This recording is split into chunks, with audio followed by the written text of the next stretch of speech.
What's going on, guys, and welcome back to my channel. This one is called The Forgotten Gang Life that Will Smith lived. Are we talking about that same Willard Carroll Smith, the actor, the musician, the empire, man? Are we talking about that? Did he live a gang life before the music?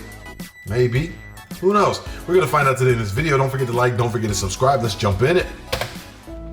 In the winter of 1989, Will Smith had the worst day of his life. He was in jail for allegedly doing something that would seem extremely out of character to his fans today. Or, this could have been the moment that prompted Will to adopt the squeaky clean and largely positive image he had portrayed throughout his entire career. In 1989, the Grammys introduced hip-hop categories for the first time and got off to a pretty shaky start, if not horrible. The nominees for Best Rap Performance were Will Smith and DJ Jazzy Jeff, LL Cool J, Salt-N-Pepa, Kool Moe Dee, and JJ Fad. However, 3 out of 5 nominees didn't show up and boycotted the event. The leaders of Def Jam Records, Russell Simmons and Lyor Cohen, orchestrated this boycott because none of the rap categories were televised. Yet all 9 country music categories were part of its televised show. DJ Jazzy Jeff told reporters, "They just said there wasn't enough time to televise all of the categories. They televised 16 categories, and from record sales, from the Billboard charts, from the overall public's view, there's no way you can tell me that out of 16 categories, that rap isn't in the top 16. It's true.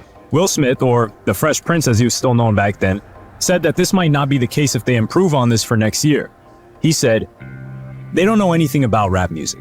Our boycott was to open their eyes to rap music, so next year, some rapper will be able to perform at the Grammys, and the awards will be televised because the music is large enough and important enough to be on the show." It is. When the winner was read out, the award for Best Rap Performance went to Parents Just Don't Understand by DJ Jazzy Jeff and the Fresh Prince. At just 20 years of age, Will Smith had become a Grammy winner and was helping break hip-hop into the mainstream. However, the clean-cut image Will had portrayed in his lyrics and videos was not exactly the full reality. Around this time, West Philadelphia was being run by a gang known as the Junior Black Mafia, or JBM. Will has explained that it was a situation where you were either with them or against them, so he became friendly with this gang. Will often hung out with Leroy Bucky Davis, who was a prominent member of the group. In his memoir, Will said, "When you're a 20-year-old rapper from the inner city of Philadelphia who's just made his first $1 million, the only people who can afford to hang with you are other rappers, professional athletes, and drug dealers. I chose drug dealers." To keep him out of harm's way in public, Will had a bodyguard named Charlie Mack, who was dubbed the Big Brother of Philadelphia. Will and Jazzy Jeff even had a song called Charlie Mack, First Outside the Limo, about him, where Will raps, "He's our homeboy from around the block. He's regarded through the city as the hip-hop cop. Height about 6'6", weight about 290. Everywhere I go, Charlie Mack is right behind me." In Will Smith's memoir, he says, "I was Charlie's ticket into rooms into which he would have never been invited. And Charlie was the hammer that came down on anybody that dared to talk trash about me." On the surface, it looked like Will was destined for further success after his Grammy win. But in October of that year, Will and Jazzy Jeff quickly tried to continue their momentum with the release of their album, And in This Corner. The album completely flopped. Will said, "It was a tragedy. It went like double plastic." I remember when he said that, it went like double plastic, but is this the setup to the whole, what they're saying with the drugs and everything like that? Because this seems like that's where this is going. I've heard a lot about this Junior Black Mafia thing. Not personally, just online and what we've heard, but it makes sense to have those people. I mean, he's still from Philadelphia, you know what I mean? So I guess even though you're starting to get money, you're starting to get success, that part of you is still there because you're not Hollywood yet. You're not all the way Hollywood as he is now. Sales were poor, which had a domino effect where they were selling fewer tickets and their performance fees were cut by 70%. Everything they worked to get to where they were was brutally taken away from them. Alongside this crisis, both Will and Jazzy Jeff were exposed for not having paid their taxes. Whether it was being naive or criminal intent, they were earning lots of money and not paying a single dime in tax. Will Smith has joked about this period and said, "Before I was in trouble with Uncle Phil, I was in trouble with Uncle Sam." With things going from bad to worse, Will was still loved in Philly. He was invited onto the Philadelphia radio station WDAS-FM and appeared on a new show called Rap Digest. The show was hosted by Mimi Brown, who has supported Will since early on. The studio was a soundproof room with see-through glass on both sides. So when Will was performing, a crowd began to form through the glass. Eventually, Will realized that he was now being watched by Dana Goodman, his first ever record promoter and someone he was, by then, on bad terms with. Goodman was with another record promoter named William Hendrix and whispered something into his ear. Hendrix then opened the door and entered the studio. Hendrix was now standing beside Charlie, who was keeping a close eye on him. Will finished rapping and sat next to Mimi, and Hendrix shouted over at Will, "You need to thank Dana Goodman." Charlie told Hendrix to calm down and that they were on live radio, so he needed to stop shouting. Hendrix ignored this advice and shouted even louder, "You need to thank Dana Goodman." Charlie moved further towards him and Hendrix tried to shove him away.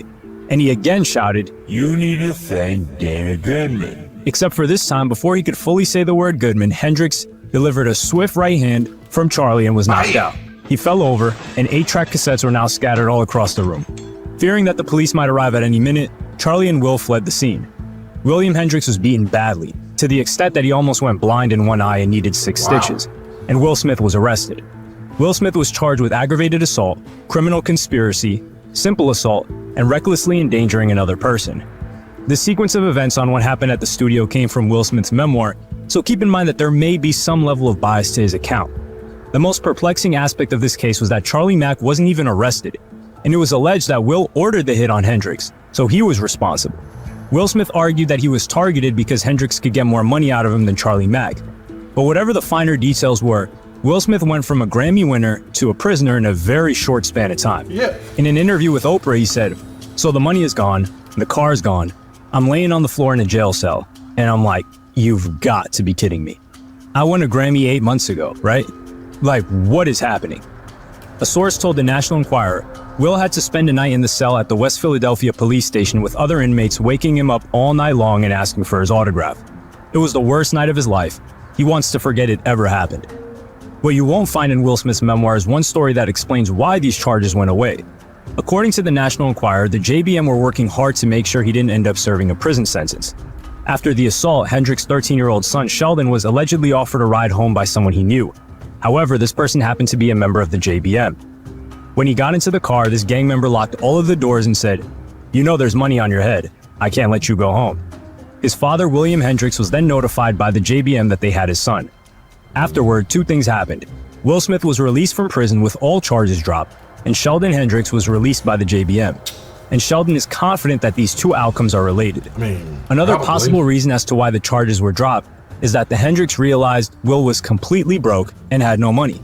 Sheldon also said that Will Smith later paid his father $25,000 for his silence since the incident. And when the National Enquirer approached William Hendrix for a response, he provided them with no comment. Of course. It should also be noted that the National Enquirer is a tabloid news outlet known for sharing gossip and hearsay.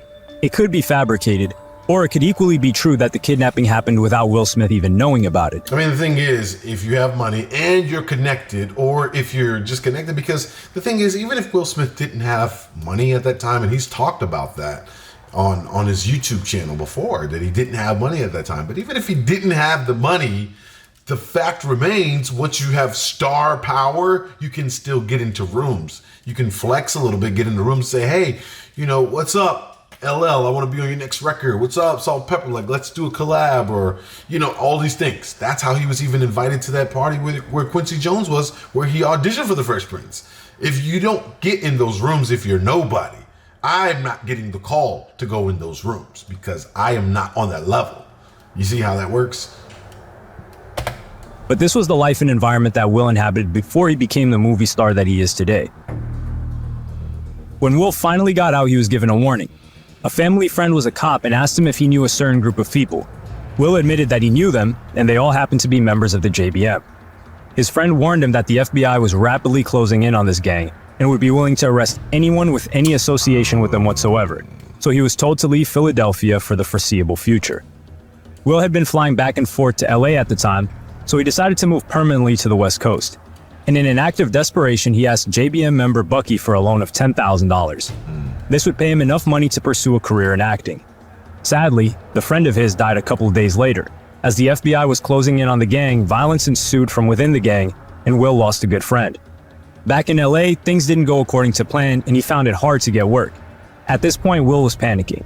His then girlfriend suggested that he could get some acting roles by simply hanging out at the Arsenio Hall show, and hopefully he would bump into someone there. Will wasn't in any way confident that this would work, but he did it anyway. And around here, he bumped into a guy named Benny Medina who was looking to develop a sitcom about his teenage life when he was sent to live with a rich family in Beverly Hills. As you may have guessed by now, he was developing The Fresh Prince of Bel-Air.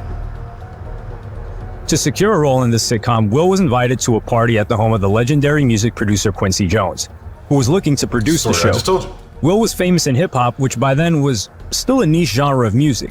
In Quincy's home, he was now surrounded by household names like Steven Spielberg and Stevie Wonder. The prospective producers of the show were also at the house, so Benny asked Will to audition right in front of everybody.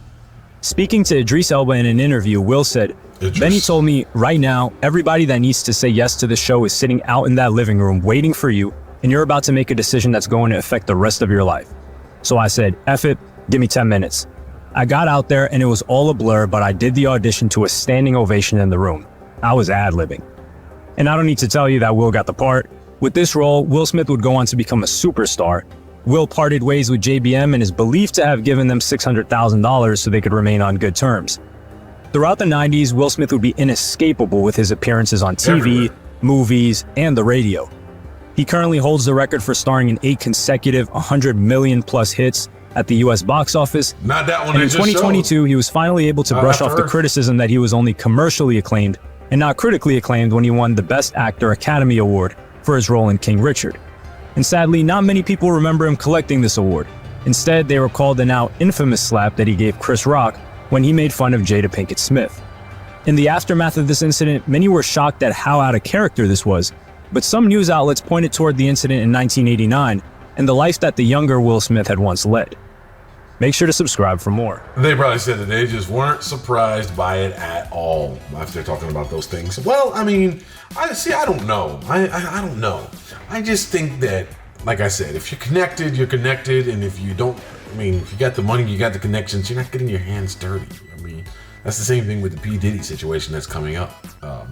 You just don't get, these kind of people aren't getting their hands dirty. They're not the one out there doing the work. They got people, they know people. I don't know. I'm not in that mix. But guys, let me know what you really think about this. Let me know if you care at all. Don't forget to like, don't forget to subscribe, man, to the channel. Almost 100,000 strong here. Can't wait to see you at the party.